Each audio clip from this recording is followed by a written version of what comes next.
Salut à toi champion et bienvenue dans cette nouvelle vidéo d'AgroPTM. Je suis l'ingénieur Kafak de la chaîne AgroPTM. Et si vous êtes sur cette chaîne, c'est que vous êtes intéressé par les questions d'industrie, les questions de mécanisation agricole, les questions d'énergie.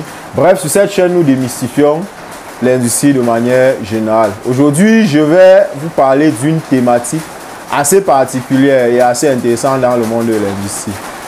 Je vais en réalité vous faire comprendre comment le grand désordonné que je suis est devenu quelqu'un d'assez ordonné grâce à une science qu'on appelle les 5 S.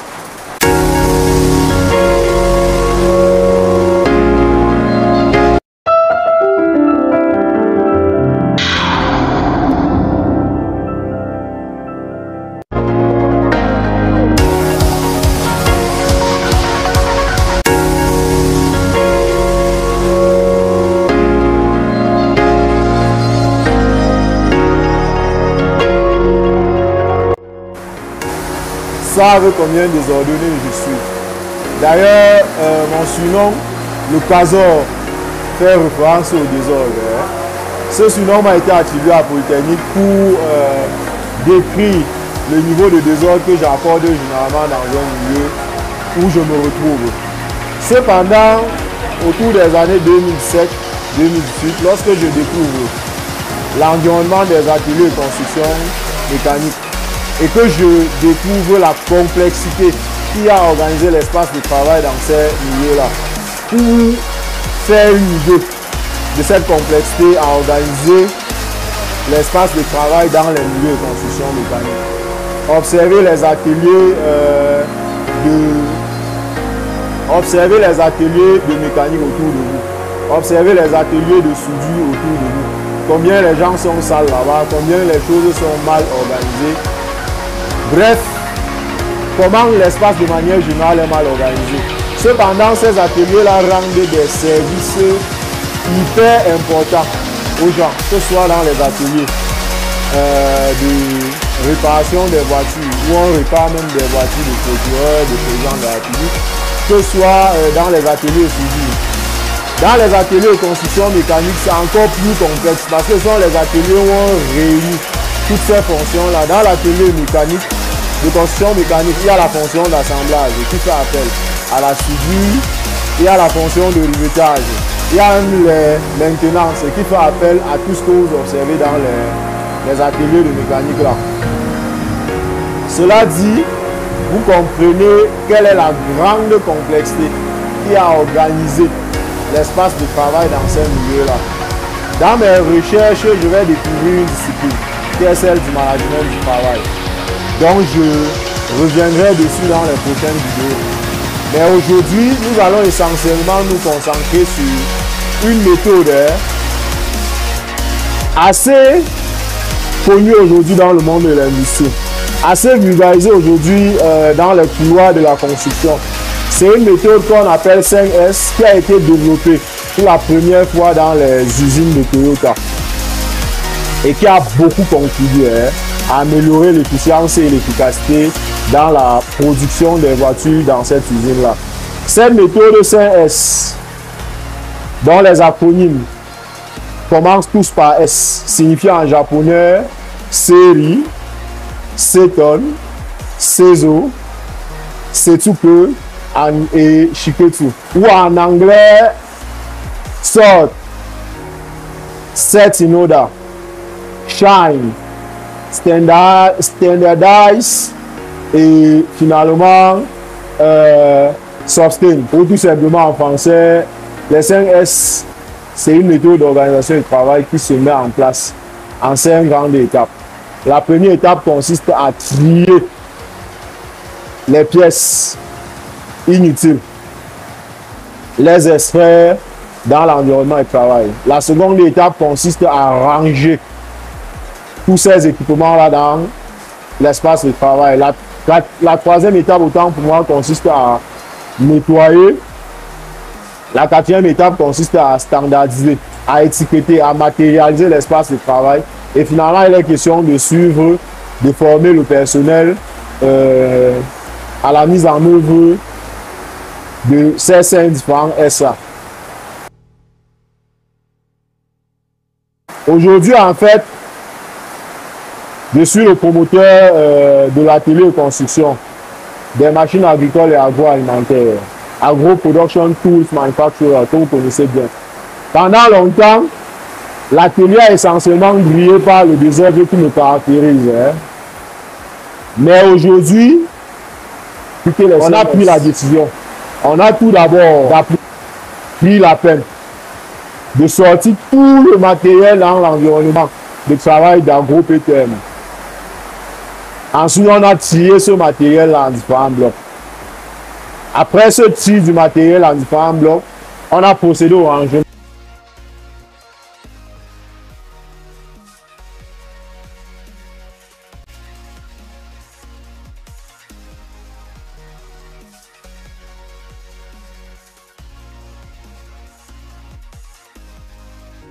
Mais il faut dire quand même ici que le rangement, en fait,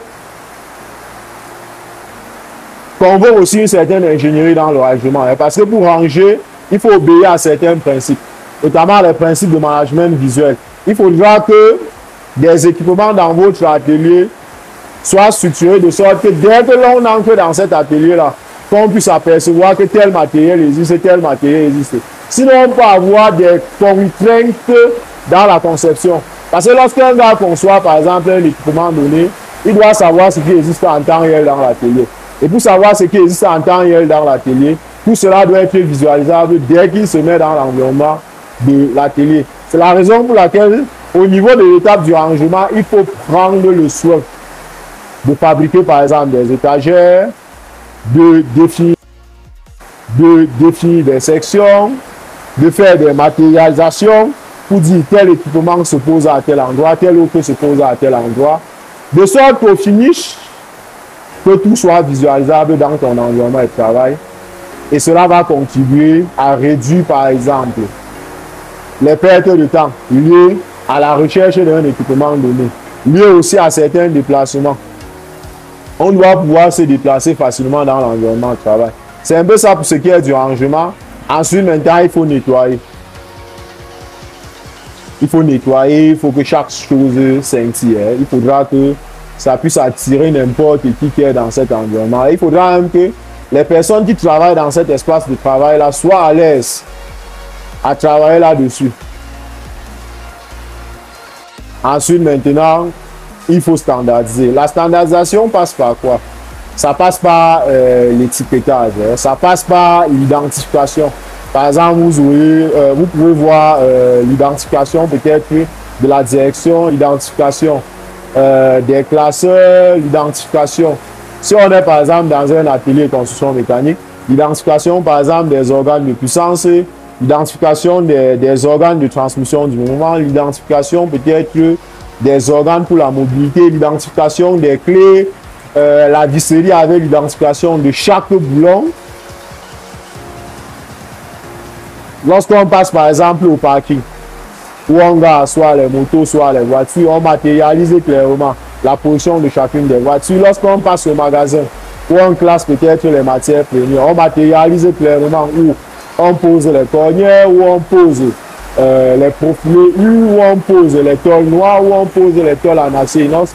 Bref, c'est ça la grande étape de standardisation. L'essentiel de tout ce qui est dans ton environnement de travail est identifié. Cela va même jusqu'à la gestion des déchets, où on sépare clairement la position où on range.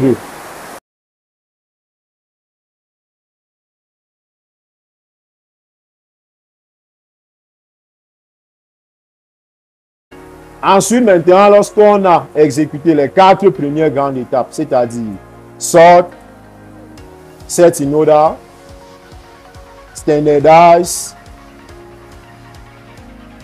et avant standardize, shine, lorsqu'on a fini ces grandes étapes-là, le tour ne s'arrête pas là. L'environnement de travail est présentable 1 jour, 2 jours, 3 jours.